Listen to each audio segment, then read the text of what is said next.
जानिए हर सच की कहानी दिनेश ठक्कर की जुबान आपके अपने नेशनल न्यूज इंडिया पर। सूरत लाजपोर जेल आप नारायण साईं जी को भी मिलने गए थे। हाँ, मैं उनसे मिलने गया था। सर, कैसा है उनका स्वास्थ्य? क्योंकि बीच में जो अफवाहें चल रही थी कि उनका स्वास्थ्य खराब है, बहुत परेशानी में, तो उन्होंने पूरा मुझे डिटेल से अपने बारे में और बहुत चीज़ों के बारे में बताया।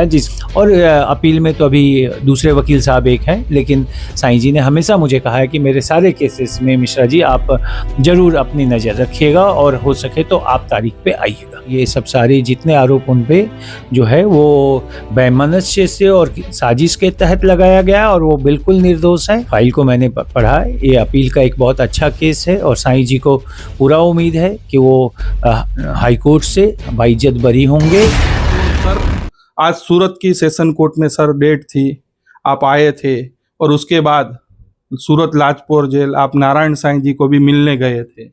हाँ, मैं उनसे मिलने गया था।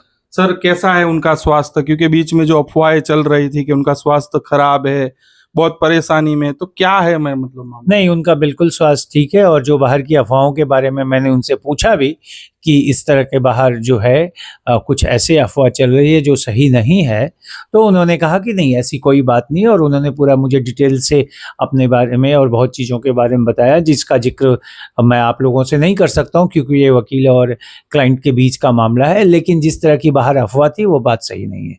आगे केस के बारे में, मतलब उनकी अपील भी शुरू होने वाली और भी उनके केस लगे हुए हैं, तो उस पर भी क्या चर्चा हुई कि आगे आप भी रहेंगे, क्या होगा मसला? देखिए, बापू साईं जी के जितने केस हैं, सारे केसेस के बारे में जो समय जितना था हमारा 1 घंटा, उसमें सारे केसेस के बारे में चर्चा हुई। उसमें पानीपत का केस, सूरत का केस, जो रिवीजन पिटीशन उनको आरोपी के तौर पे सूरत में बुलाया गया है, जो हाई कोर्ट में अपील है उसके खिलाफ, उस पे, उनके बेल पे, पैरोल पे, उनके अपील पे, और महेंद्र चावला जो जिस केस में एक केस चंडीगढ़ हाई कोर्ट में, Punjab and Haryana high court में डाल रखा, उस पे सारे पे चर्चा हुई। अपील के बारे में भी विस्तार से चर्चा हुई, कैसे हैंडल, कैसे किस तरह से उसकी प्रोसीडिंग्स चल रही है, क्या करना है, उन सब चीज़ों पे चर्चा हुई। उन्होंने हमेशा मुझे ये कहा है कि मिश्रा जी आप हर केसेस पे मेरे केसेस को ध्यान दीजिएगा।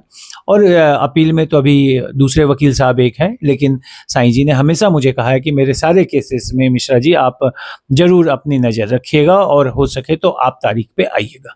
तो सर, अपील कैसी है, क्या लगता है, मतलब कि अपील में निर्दोष बरी हो पाएंगे? क्योंकि आपने भी शायद पूरा केस नारायण साईं जी का भी स्टडी किया हुआ है, तो कैसी अपील लग रही है? मतलब देखिए, मैं हमेशा आपको कहता हूं कि मैं कयास नहीं लगाऊंगा, लेकिन फाइल को मैंने पढ़ा, ये अपील का एक बहुत अच्छा केस है और साईं जी को पूरा उम्मीद है कि वो हाई कोर्ट से बाइज्जत बरी होंगे।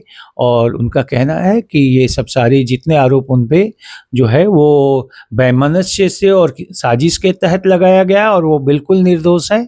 और उन्हें पूरा भरोसा है और हम लोगों को पूरा विश्वास है कि हाई कोर्ट जो है तथ्यों को देखते हुए और तथ्यों पे कानून को सही तरीके से लगाते हुए साईं जी को बाइज्जत बरी करेंगी। जानिए हर सच की कहानी दिनेश ठक्कर की जुबान आपके अपने नेशनल न्यूज इंडिया पर।